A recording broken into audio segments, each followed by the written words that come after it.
Vamos então começar nosso estudo da obra Nosso Lar? Eu espero que todos vocês tenham pelo menos começado a ler o livro, né? É importante que todos comecem a ler aí para que a gente possa, ao fazermos perguntas, no momento que a gente interagir, as interações sejam baseadas na leitura do livro, porque aí fica mais rico, né? Fica bem mais rico. Então vamos lá.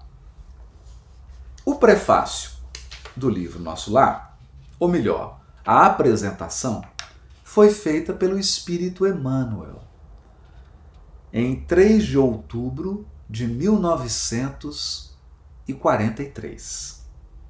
E aqui a gente precisa fazer uma contextualização muito importante.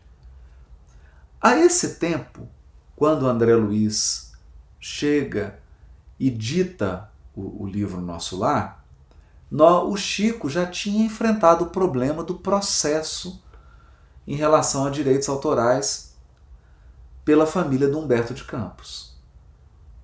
Então isso foi um grande problema, um processo assim que saiu na imprensa, né? Foi uma coisa assim grave, e o Chico respondeu ao processo, acabou saindo vitorioso nesse processo, né? O juiz deu uma decisão brilhante, ele disse que as leis humanas funcionavam para os encarnados e para os espíritos não podiam mais aplicar a lei dos homens, né? Então não tinha como dar direito autoral para uma obra que o espírito estava escrevendo. Então, mas isso foi um desgaste muito grande. Então aqui a gente percebe que o cuidado de Emmanuel em não revelar o nome verdadeiro do espírito André Luiz, né? E não sei se vocês sabem a história disso, né? O espírito André Luiz entrou no quarto do Chico e na época o Chico era com o irmão dele, né? Eles dormiam no mesmo quarto e o irmão do Chico se chamava André Luiz. Então o Chico perguntou, mas qual que é o nome do senhor? Qual que é o nome? E aí o espírito perguntou assim, quem que é esse que está dormindo na cama ali? Ele falou, não, esse é meu irmão, André Luiz. E aí o espírito do médico aqui teria dito, então meu nome é André Luiz. De agora em diante eu me chamo André Luiz. Né? Então muito interessante isso, né, gente? É muito bacana isso. Aí o Emmanuel apresenta da seguinte maneira, olha só. Os prefácios em geral apresentam autores exaltando-lhes o mérito e comentando-lhes a personalidade. Embalde, os companheiros encarnados procurariam o médico André Luiz nos catálogos da Convenção. Por vezes o anonimato é filho do legítimo entendimento e do verdadeiro amor. Então a gente percebe aqui que o Emmanuel está fazendo uma referência aos problemas que eles tiveram com a obra de Humberto de Campos, que acabou gerando o processo, né? Então, falou, olha, o amor aqui é a gente preservar a identidade do André Luiz para que não venhamos a ter nenhum problema com a justiça. Né? E aí ele é interessante porque olha como é que o Emmanuel descreve. Para redimirmos o passado escabroso, modificam-se tabelas da nomenclatura usual na reencarnação. Funciona o esquecimento temporário como bênção da divina misericórdia. Então é interessante porque o Emmanuel, até nas pequenas coisas, né, a gente percebe que ele dá uma lição para a gente, né? Dá uma lição espiritual. Porque quando a gente reencarna, não muda o nome? Muda o nome. Você não é identificado pela sua encarnação anterior. Olha só. A gente é identificado com um novo nome, com uma nova família. É muito interessante isso, né? Muito interessante. Então, aqui ele está dizendo a mesma coisa. Quer dizer, para redimir de um passado, para que não haja nenhum problema com o nome verdadeiro do André Luiz, eles estão mantendo o anonimato, e aqui ele não vai ficar destacando os méritos da personalidade do médico encarnado. Aqui eles estão destacando o conteúdo espiritual que ele está trazendo agora, né? E não o que ele foi como médico, né? André precisou igualmente cerrar a cortina sobre si mesmo.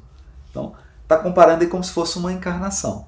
Da mesma maneira que a gente fecha a cortina com relação a nós mesmos, o André Luiz também teve que esconder-se por trás de um pseudônimo.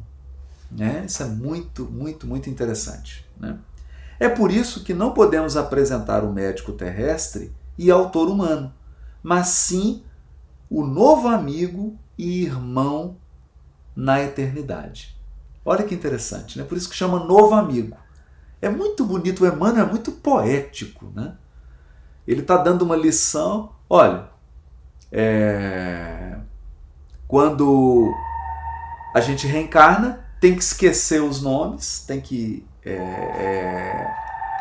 esquecer a nomenclatura, tem que mudar de família, não pode mais ser identificado pelo que era na Terra, e aqui também é a mesma coisa, né? O André Luiz teve que como que cerrar uma cortina sobre esse seu passado, para que o espírito, o novo amigo, pudesse brilhar. Não é interessante? É muito bonito isso, né? Muito bonito. É por isso que não podemos apresentar... já li isso. Por trazer valiosas impressões aos companheiros do mundo, necessitou despojar-se de todas as convenções, inclusive a do próprio nome, para não ferir corações amados, envolvidos ainda nos velhos mantos da ilusão. Os que colhem as espigas maduras não devem ofender os que plantam à distância, nem perturbar a lavoura verde ainda em flor. Então, essa é uma outra questão, né? Porque o livro é publicado em 1934, mas a gente tem referências no livro Voltei de que o André Luiz ele se aproxima do Chico Xavier 2 anos antes. Então, tudo indica que já em 1932 o André Luiz já estava frequentando ali as reuniões em Pedro Leopoldo, ele já estava participando para se adaptar, né? Então era importante para ele já ir se familiarizando com o clima espiritual das atividades do Chico. É muito, muito interessante isso, né? Como é que o trabalho é feito. E o irmão Jacó até conta que quando ele chega lá e vê o André Luiz tão novo, um espírito assim que não participava daquelas atividades espíritas, e ele que havia sido um espírita, diretor da Federação Espírita Brasileira, ele ficou um pouco enciumado. Interessante isso. E aí ele conta essa história, está no livro Voltei. Então a gente já sabe que o André Luiz estava há 2 anos já, há 2 anos se aproximando das atividades do Chico. Então olha mais uma vez a sabedoria do Emmanuel, né? Ele diz assim que aquele espírito que é o André Luiz, que já está lá no mundo espiritual e que já adquiriu uma maturidade porque passou pela morte, passou por essa transição da morte, né? Então, portanto, ele tem uma experiência, né? Que os outros que estão na carne não têm, né? Isso é muito interessante. E por não terem essa experiência, André Luiz é comparado a alguém que está colhendo espigas maduras. E os que estão na carne ainda, talvez alguns, como a gente viu, familiares dele, que nem sequer acreditavam na na imortalidade da alma, estavam totalmente apegados à vida material, né? Então essa sensibilidade é muito interessante, gente. Esse é um ponto que eu queria destacar aqui. A obra de André Luiz não é uma obra feita para chocar.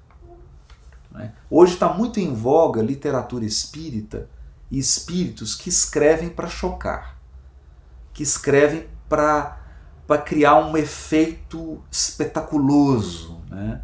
Para trazer informações assim, parecendo uma sexta-feira do terror, né? Um cine trash. E essa não é a perspectiva de André Luiz. André Luiz só escreve para esclarecer e para consolar.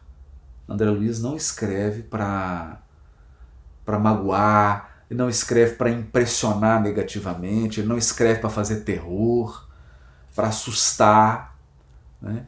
Mesmo quando ele está descrevendo cenas que são cenas muito tristes, né? Cenas que são bem fortes, ele faz isso com toda o cuidado, com toda a caridade, para evitar esse tipo de choque desnecessário, né? Então isso é uma coisa muito interessante da obra de André Luiz. Então vamos lá seguindo. Reconhecemos que este livro não é único. Olha isso. Outras entidades já comentaram as condições da vida além-túmulo. Então, o Emmanuel escreveu isso aqui, porque tem muita gente que diz assim: ah, mas antes do nosso lar já tinha outras obras que descreveram o mundo espiritual. Sim, e o Emmanuel está dizendo isso. O Emmanuel está dizendo isso na apresentação. Essa não é a primeira obra, né? Havia outras, inclusive obras escritas no século XIX, né, por médiuns estrangeiros que já descreviam o mundo espiritual. Então não é uma obra original, não é uma obra que nunca, de um autor que estava fazendo algo que nunca foi feito antes. Então o Emmanuel está esclarecendo isso. Entretanto, olha só, já muito desejamos trazer ao nosso círculo espiritual alguém que possa transmitir a outrem o valor da experiência própria, com todos os detalhes possíveis, a legítima compreensão da ordem que preside o esforço dos desencarnados laboriosos e bem-intencionados nas esferas invisíveis ao olhar humano, embora intimamente ligados ao planeta. Então, olha o que o Emmanuel está dizendo. Ele queria trazer alguém que desse um testemunho, um depoimento pessoal, subjetivo, né? Alguém que contasse o que estava acontecendo, né? Não é interessante isso? Não é? Então, alguém que pudesse falar do que viveu e da ordem que encontrou. Olha, é muito bonito isso, né? Muito, muito bonito mesmo. Certamente que numerosos amigos sorrirão ao contato de determinadas passagens da narrativa. E isso até hoje. É por incrível que pareça. Tem espírita que lê o nosso lar e fala: ah, mas aparecendo uma obra de ficção, né? O inabitual, entretanto, causa surpresa em todos os tempos. Quem não sorriria na Terra, anos atrás, quando se lhes falasse da aviação, da eletricidade, da radiofonia? Não é? Então, no século XIX, se você falasse no WhatsApp, celular, que você ia conversar com alguém, se nós falássemos no início do século XX, em live, que a gente estaria aqui numa tela, transmitindo e todo mundo assistindo, as pessoas iam ficar horrorizadas, falar assim: isso é ficção, isso é fantasia. No entanto, a lei do progresso opera e vai trazendo inovações, vai trazendo tecnologia, maturidade espiritual, maturidade intelectual e emocional à humanidade, e a humanidade vai avançando, lentamente, mas vai avançando. Então, muita coisa que o André Luiz fala aqui, que na época que o livro foi psicografado parecia assim milagre, Hoje é a tecnologia que já está chegando, né? É tecnologia real, né? Ele descreve, por exemplo, o psicoscópio e outros aparelhos que lembram um iPad, né? um tablet. Então hoje já está aqui. Na época as pessoas nem sonhavam que isso pudesse existir. Então é o inabitual. E aí escreve Emmanuel: a surpresa, a perplexidade e a dúvida são de todos os aprendizes que ainda não passaram pela lição. É mais que natural, é justíssimo. Não comentaríamos desse modo qualquer impressão alheia. Todo leitor precisa analisar o que lê. Interessante, né? Então é muito olha, você é uma pessoa autônoma, você é um leitor independente, autônomo, analisa o que você está lendo. E faça o seu juízo, né? Tire a sua conclusão. E não cabe a nós julgarmos ou censurarmos a sua conclusão. Isso é uma atitude, a gente vê a postura desse espírito, né? Que é a postura de um espírito superior. Está sempre respeitoso, nunca invade a privacidade de ninguém, nunca julga o pensamento de ninguém, mas também nunca recua, nunca deixa de fazer o que acredita por conta do pensamento dos outros. Então ele ditou o livro, coordenou, trouxe o André Luiz, fez o trabalho. Quem concorda bem, quem não concorda, paciência. Respeita o pensamento, né? E graças a Deus que o Emmanuel teve a coragem de assumir, de trazer o André Luiz, que deixou essa obra espetacular, que até hoje está desafiando aí a nossa inteligência, o nosso raciocínio, para que a gente possa compreender e extrair a riqueza que tem nessa obra. Reportamos-nos tão somente ao objetivo essencial do trabalho. O Espiritismo ganha dilatada expressão numérica. Olha isso. Naquela época ele já falava, agora imagina hoje, hein? O Espiritismo ganha dilatada expressão numérica. Milhares de criaturas interessam-se pelos seus trabalhos, modalidades e experiências. Nesse campo imenso de novidades, todavia, não deve o homem descurar de si mesmo. Nossa. Então, o movimento espírita está crescendo, a divulgação está crescendo, mas a gente não pode esquecer de nós, da nossa intimidade. Porque no momento que a gente desencarna, ninguém vai perguntar para a gente pelo progresso do Espiritismo. Nós vamos ser indagados do nosso progresso individual, do nosso aproveitamento individual. E ele vai prosseguir aqui. Não basta investigar fenômenos, aderir verbalmente, melhorar a estatística, doutrinar consciências alheias, fazer proselitismo e conquistar favores da opinião, por mais respeitável que seja no plano físico. É indispensável cogitar do conhecimento de nossos infinitos potenciais. Olha que coisa linda isso que o Emmanuel está dizendo. Que nós temos que estar preocupados em conhecer os nossos infinitos potenciais, né? É até o capítulo 3 lá do livro A Bússola do Lempo que eu falei, dos potenciais da alma, né? Tentando ali ajudar nisso. Então o Emmanuel está chamando aqui, nós precisamos conhecer os nossos potenciais, infinitos potenciais. Para quê? Para que a gente possa fazer valer esses potenciais, colocar esses potenciais para funcionar. Porque a diferença entre um anjo e nós outros é que o que em nós é potencial, no anjo já é realidade. No anjo já é realização. Ele já concretizou os seus potenciais, né? Aplicando-os por nossa vez nos serviços do bem. Então, concretizar os potenciais e aplicá-los no serviço do bem. O homem terrestre não é um deserdado.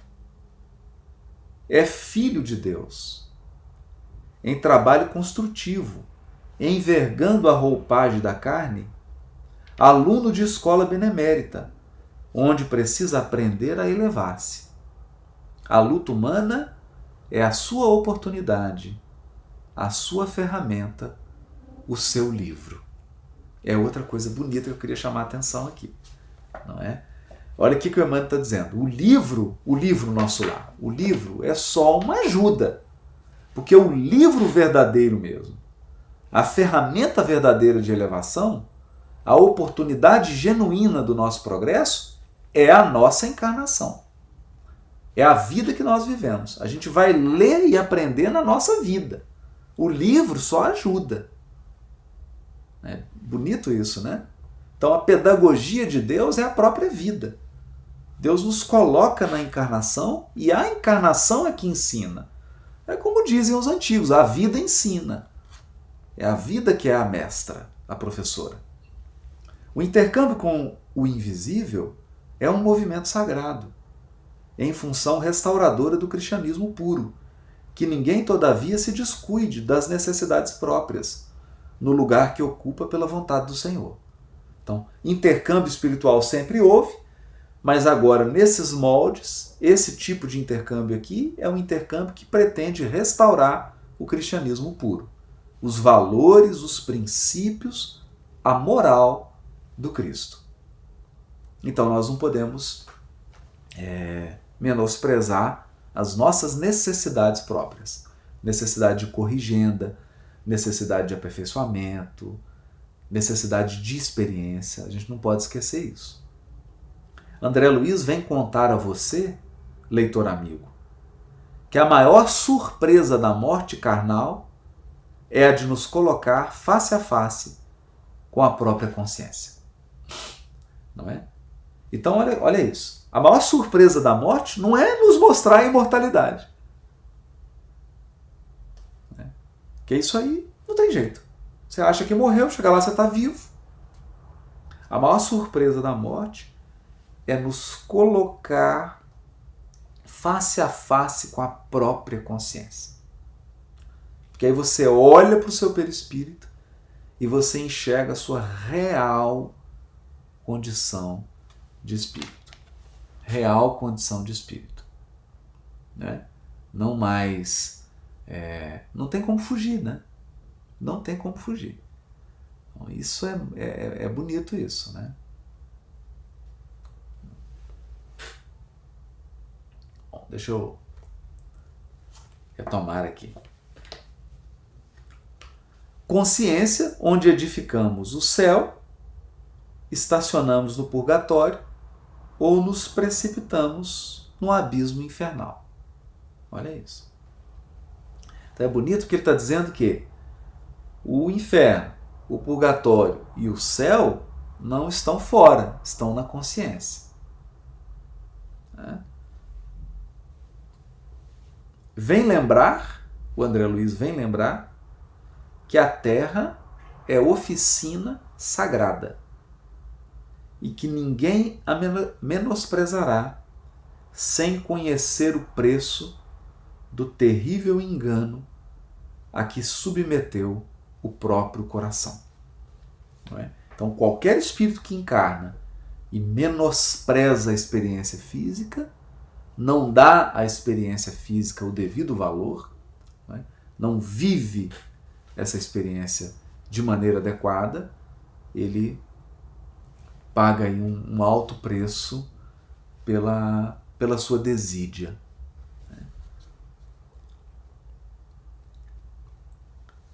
Guarde a experiência dele no livro da alma. Olha isso.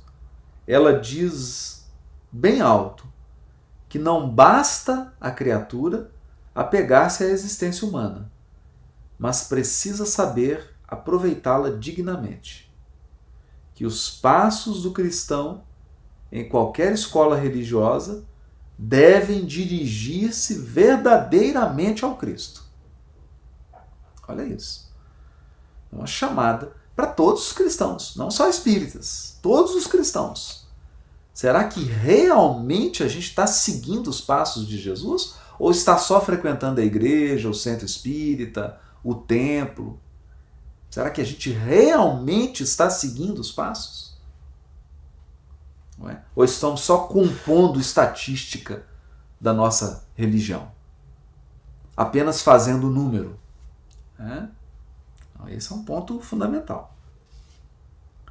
E que em nosso campo doutrinário precisamos, em verdade, de espiritismo e de espiritualismo, mas muito mais de espiritualidade.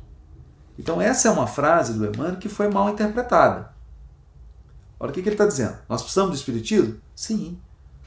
Essa doutrina, esse conjunto de ensino dos espíritos e do espiritualismo, que aborda outros temas, que tem outras abordagens. Precisamos ler essas obras? Precisamos. Precisamos estudar essas obras? Precisamos. Mas e a espiritualidade? A espiritualidade é aquilo que a gente absorveu. Então, na verdade, o que Emmanuel está dizendo aqui? A escola é importante? É importante. A escola é essencial, ela é imprescindível.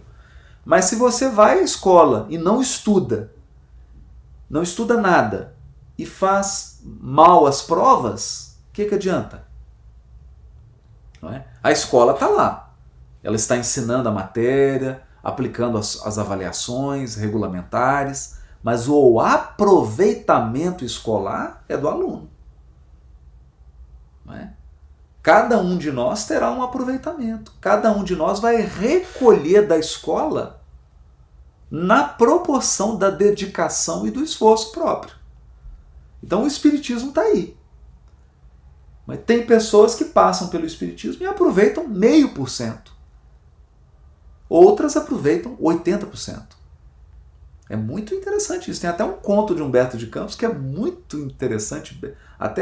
Tem uma pitadinha de ironia que eu gosto sempre de ler, porque é para gente que faz palestras. O Humberto de Campos conta isso de um palestrante, né? E aí ele chega no mundo espiritual e encontra uma senhorinha que assistia sempre às palestras dele. Então ela está luminosa e ele está com pouquíssima luz. Então ele que fez tantas palestras, que explicou, que falou, aproveitou pouquíssimo do que ele mesmo estudou e falou.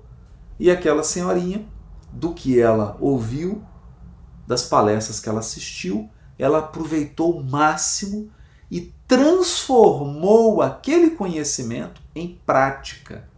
Transformou aquele conhecimento em vivência prática.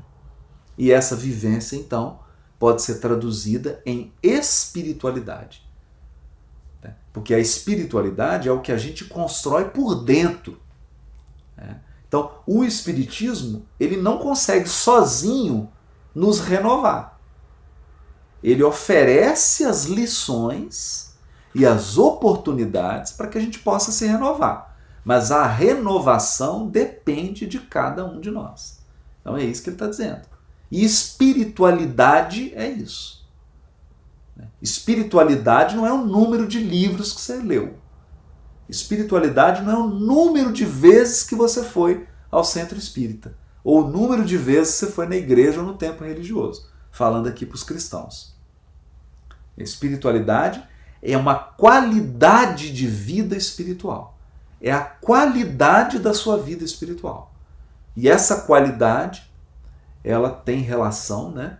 Ela tem a ver com a prática, com o aproveitamento, com o percentual de conteúdo que a gente edificou por dentro de nós.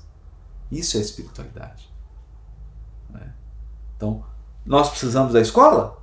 Precisamos, mas muito mais de alunos aplicados que aproveitem a escola. Olha só. É isso que ele está dizendo. É isso que ele está dizendo. E a experiência que o André Luiz vai trazer é exatamente essa. André Luiz vem contar a sua história, ele vem dar o seu testemunho, ele vem compartilhar conosco os seus enganos, os seus aprendizados, a sua experiência de vida, a sua experiência pessoal. Vem compartilhar conosco. Não é? Então, interessante isso. É muito interessante isso. A gente não pode perder de vista isso, gente. Porque senão, o que acontece? Nós já estamos aí com 2000 anos de cristianismo na Terra. Muitos de nós já passamos por vários segmentos religiosos. Vários. E uma minoria conseguiu edificar por dentro. Uma minoria. A maioria viveu experiências exteriores, mas não construiu espiritualidade. Não é? Então isso é muito interessante. Muito interessante. Nós vamos ver aqui na série André Luiz, tem um caso famoso, né? Tá lá no Missionários da Luz, que é a desencarnação do Dimas. E o Dimas era um evangélico. Né? E foi, de todos os casos lá narrados, foi o que desencarnou melhor. Porque era uma pessoa de consciência íntegra, de vida pura, que vivia de verdade o Evangelho. O Dimas seguia verdadeiramente os passos de Jesus. Então ele desencarna muito bem. Ele quase que não precisa muito de auxílio ali dos técnicos, né? Tal tamanha a autonomia que o Dimas tinha, né? Despediu da família, preparou a família para a desencarnação. Imagina que coisa linda, né? E nem conhecimento de mundo espiritual, de espírito, ele tinha. Então a gente tem que atentar para isso, né? Nós vamos ver esses casos, né? Nós vamos estudar esses casos todos, né? E aí, pessoal, espero que vocês estejam gostando. Já lemos aqui a apresentação, novo amigo. Infelizmente, não dá aí para a gente colher pergunta e comentário em função dessa invasão aí de hacker, né? No nosso canal agora, que está aí fazendo comentário. Mas depois, na próxima live, a gente pode abrir só para perguntas dessa apresentação e da introdução do André Luiz. Eu estou querendo passar também pela introdução do André Luiz. Ele faz uma pequena introdução que é belíssima, belíssima. Chama Mensagem de André Luiz. E na próxima live a gente abre só para perguntas e comentários desses 2 capítulos, hein? Não vale avançar, não. E já tem gente perguntando lá do meio do livro. Calma, nós vamos chegar lá. Nós vamos chegar lá, vamos estudar a obra de André Luiz toda, se Deus permitir. Vamos estudar tudo. Então, vamos com calma, porque tem muita coisa bonita aqui, muita coisa que vale a pena perguntar, né? Que vale a pena a gente refletir. Então, vamos lá. Então, hoje eu vou ficar mais nessa parte expositiva, e aí a gente resolve esse problema técnico aí da invasão na próxima live sobre André Luiz, né? Aliás, a próxima live da semana que vem, a gente vai trabalhar um tema livre, né? Aí na outra, a gente vai retomar André Luiz e a gente deixa só para perguntas e respostas, né? Então vamos lá. Mensagem de André Luiz. É linda, né? É um poema. É uma introdução, é um poema. É muito lindo, né? Ele começa assim: a vida não cessa. A vida não cessa. Que lindo. Né? Quer dizer, nós estamos sempre vivos. Vivos no corpo físico e vivos no mundo espiritual. Vivos. Nós estamos sempre vivos. Você pode estar dormindo, cochilando um pouco, inconsciente, mas está vivo. Vivo. A vida não cessa. A vida é fonte eterna. E a morte é o jogo escuro das ilusões. Olha isso. A morte é o jogo escuro das ilusões. Né? Porque a morte pega uma multidão de desprevenidos e a pessoa acha que está morrendo.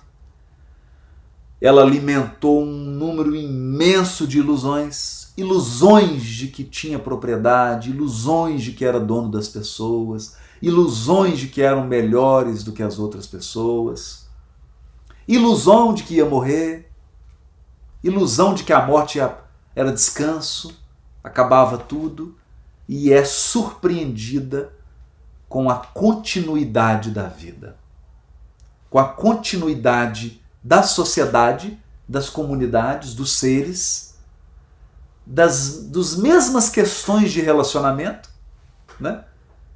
Porque a morte não interrompe o fluxo da vida, então a morte é um jogo escuro das ilusões. E as pessoas se iludem na carne para desiludirem na morte. é esse jogo belíssimo, né? Uma poesia isso. O grande rio tem seu trajeto antes do mar imenso. Copiando-lhe a expressão, a alma percorre igualmente caminhos variados e etapas diversas. Também recebe afluentes de conhecimentos aqui e ali. Avoluma-se em expressão e purifica-se em qualidade, antes de encontrar o oceano eterno da sabedoria. Que coisa linda! Falei que era um poema, não é? Então, é como se a nossa alma fosse um rio. Você começa um riachinho pequenininho, bem pequeno, né? Um córregozinho, expressão pequena, ainda impuro, e à medida que nós vamos ganhando afluentes de conhecimento, vamos ganhando experiência, a nossa expressão vai se avolumando, e em termos de qualidade nós vamos nos purificando até a união, a comunhão com Deus na eternidade, que é o que o Evangelho chama de ressurreição.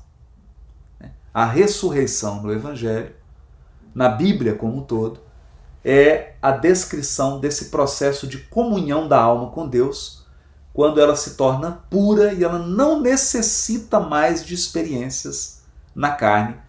Ela agora vai viver apenas no reino do Espírito, nas esferas luminosas da vida, nas esferas celestiais, em plena comunhão com o oceano da eterna sabedoria. Muito lindo isso, né?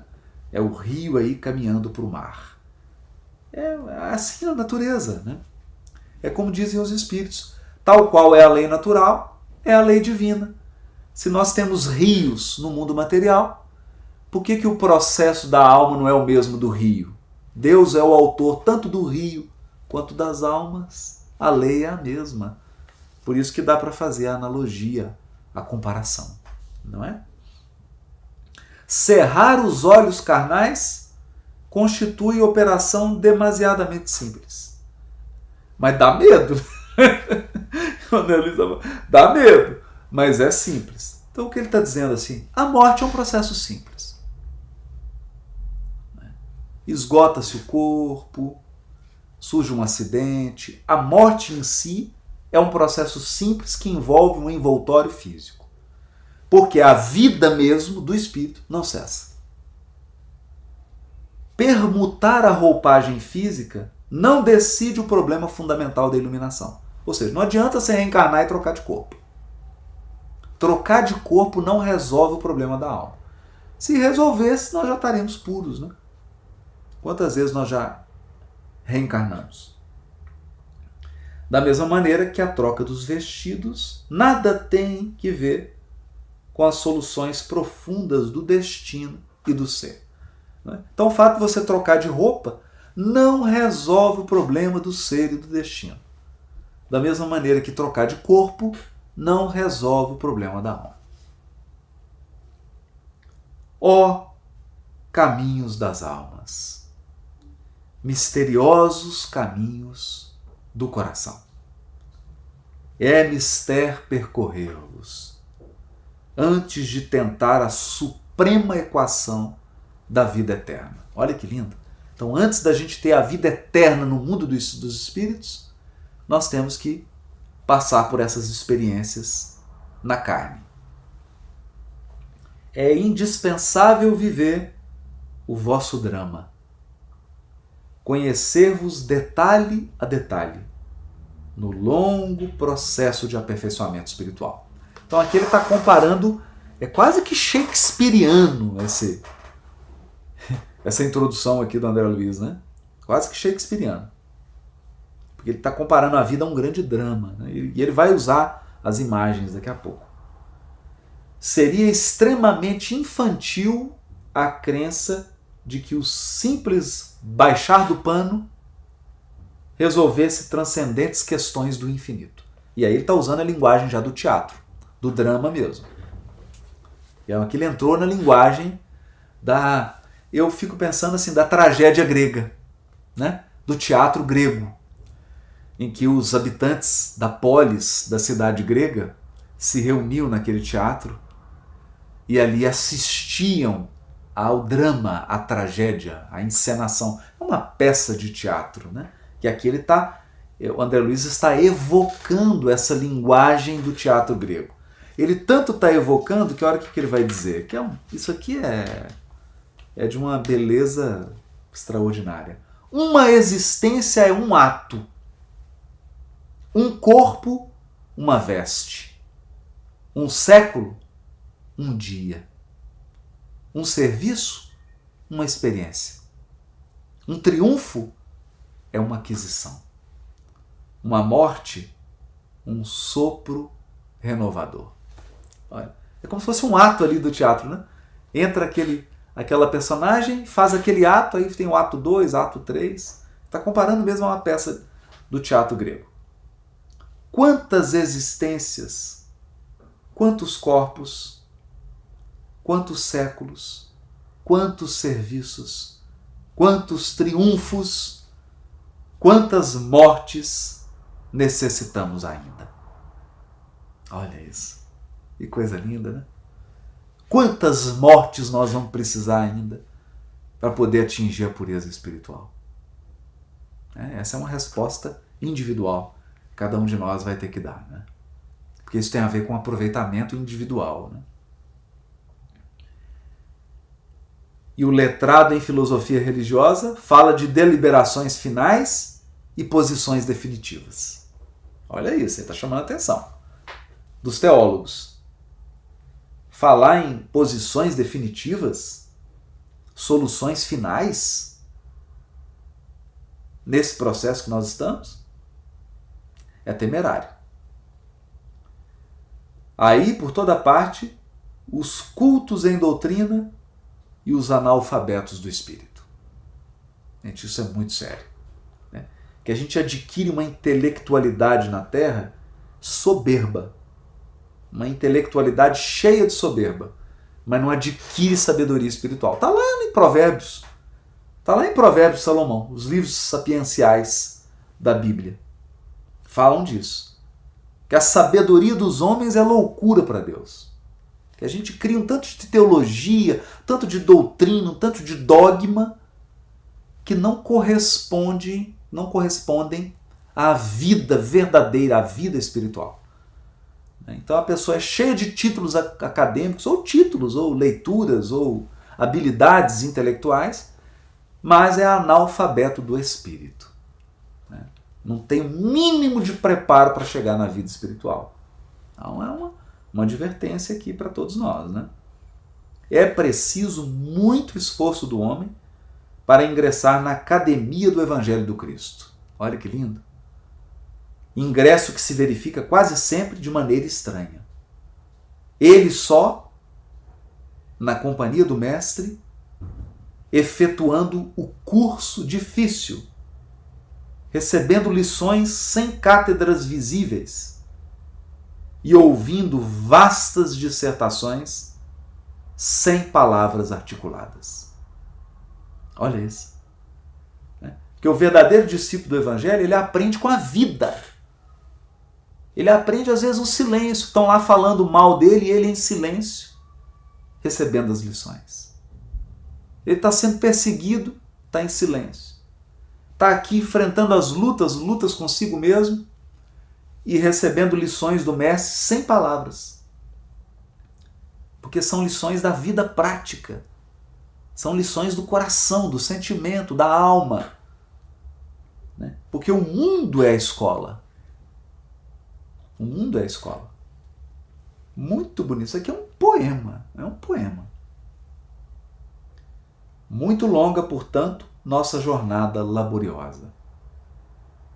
Nosso esforço pobre quer traduzir apenas uma ideia dessa verdade fundamental. Grato, pois, meus amigos, manifestamo-nos junto a vós outros no anonimato que obedece à caridade fraternal. A existência humana apresenta grande maioria de vasos frágeis. que não podem conter ainda toda a verdade. Aliás, não nos interessaria agora senão a experiência profunda com os seus valores coletivos. Não atormentaremos alguém com a ideia da eternidade. Que os vasos se fortaleçam, em primeiro lugar. Forneceremos somente algumas ligeiras notícias ao espírito sequioso dos nossos irmãos na senda de realização espiritual. Algumas informações, olha isso, né? Tem uma série inteira, está dando só um pouquinho de informação. Para aqueles que estão já interessados nessa informação e que compreendem conosco que o Espírito sopra onde quer. É a frase que Jesus diz para Nicodemos, né? No capítulo 3 do Evangelho de João. O Espírito sopra onde quer. E agora, amigos, que meus agradecimentos se calem no papel, recolhendo-se ao grande silêncio da simpatia e da gratidão. Atração e reconhecimento, amor e júbilo moram na alma. Crede que guardareis semelhantes valores comigo, a vosso respeito, no santuário do coração. Que o Senhor nos abençoe. André Luiz. Então, aí a apresentação, que tem assim um tom portentoso, né? Ela é toda numa chamada de prosa poética, porque o instrumento é uma prosa, mas tem um ritmo, uma rima que lembra muito a poesia, e é de fato uma das grandes páginas da literatura espiritual, né? Essa introdução aqui de André Luiz. É grandioso, né? Eu vou, para a gente poder caminhar já para o final da nossa live, eu vou repetir aqui então esse ponto alto, esse zênite aqui da poesia de André Luiz, que é a introdução. A vida não cessa. Uma existência é um ato, um corpo, uma veste, um século, um dia, um serviço, uma experiência, um triunfo, uma aquisição, uma morte, um sopro renovador. Quantas existências, quantos corpos, quantos séculos, quantos serviços, quantos triunfos, quantas mortes necessitamos ainda. Quantas mortes necessitamos ainda. E aqui nós começamos, não a Odisseia, mas a viagem pela obra do Espírito André Luiz, ditado à psicografia de Francisco Cândido Xavier, essa obra extraordinária